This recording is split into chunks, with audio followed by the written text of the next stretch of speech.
ပထမအောင်ဆုံးတပုတ်အနေနဲ့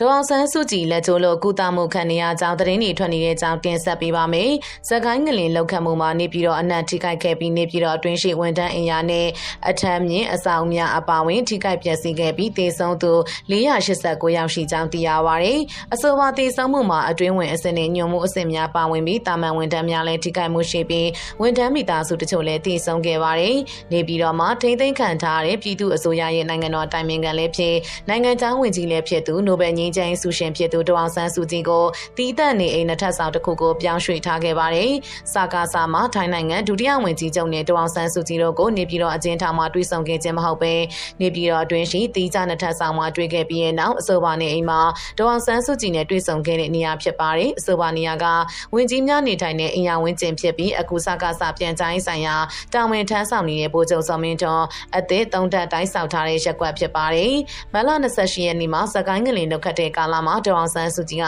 တရားမှတ်လမ်းလျှောက်နေတဲ့အချိန်ဖြစ်ပြီးအဲ့ဒီအချိန်အဆိုပါ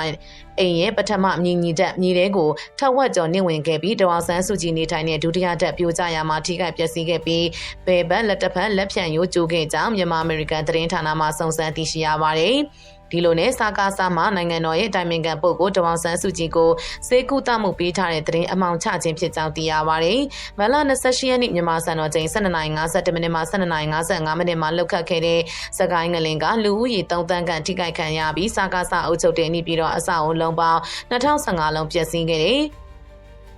မြန်မာအမေရိကန်ရုပ်သံသတင်းဌာနမှစုံစမ်းရရှိတဲ့သတင်းအချက်အလက်ကိုမြန်မာပြည်ကိုရောက်ရှိနေတဲ့အခုလတွင်ရင်မှုအထူးကိုယ်စားလှယ်ဂျူလီပီရှော့တန်ကိုပေးပို့ခဲ့ပြီးဒေါအောင်ဆန်းစုကြည်နဲ့သူမတွေ့ဆုံနိုင်ဖို့တောင်းဆိုတင်ကြောင်းအကြံပြုထားပါတယ်။